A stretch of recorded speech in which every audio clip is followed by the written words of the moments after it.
Black Bear Creek. "Actually?" Frankie says.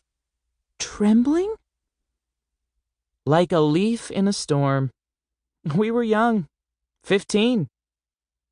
He'd walked her home for weeks before he worked up the nerve to hold her hand. Mia rotates the ring on her lens, snaps the girl sharply into focus. A beauty. A lioness. Broad shoulders, amber eyes, beautiful lips, crazy, springy hair. The deepest shade of red. Behind her, a wall of old north-facing windows, winter creeping in around the puttied edges.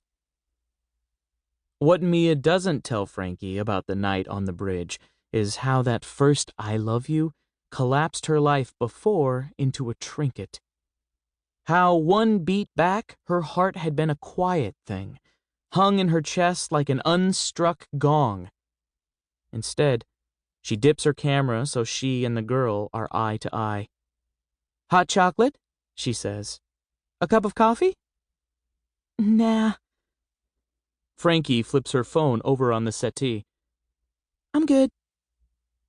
The blue rectangle shines bright on the purple velvet, the fabric dark as a bruise in the low northern lights that flood the front of the studio and lets Mia shoot without a flash. Frankie puffs a stray curl away from her face. Over the last couple of years, she's grown out her hair and found some magic product to tame it.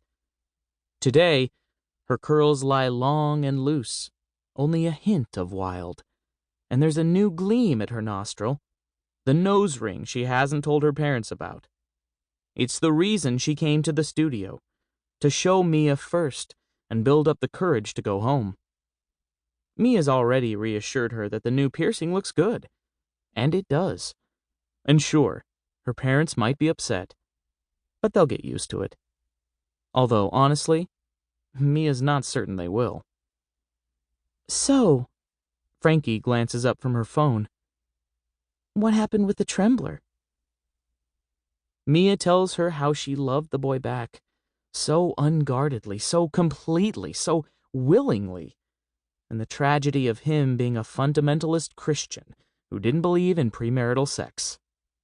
How intense it all was, the two of them falling deeper and deeper into a frustrating fumble of love. "God," Frankie says, "that sounds horrible." It was. Mia is surprised by the camera's tremor. She presses the body more firmly against her brow. Old-fashioned, she knows, but she rarely uses the screen.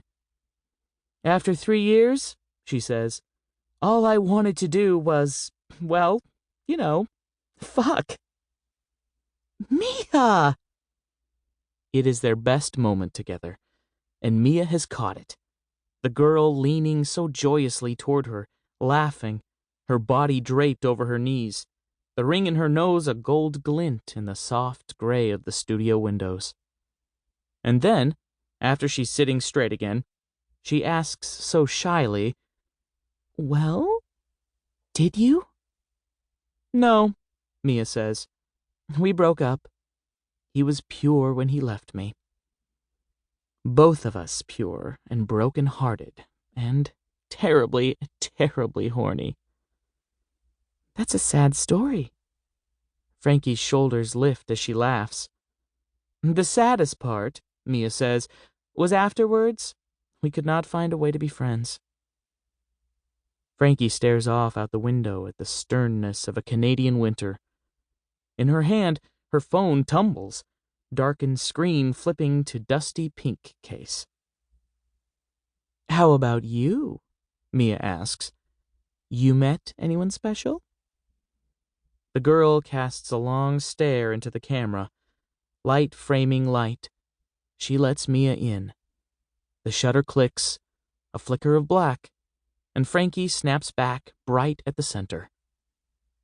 She brushes her nose, and her auburn mane quivers. "No," she says. "Not really." The 30th. Michael unfolds the scrap of paper he's drawn from the bowl. "Frankie," he reads.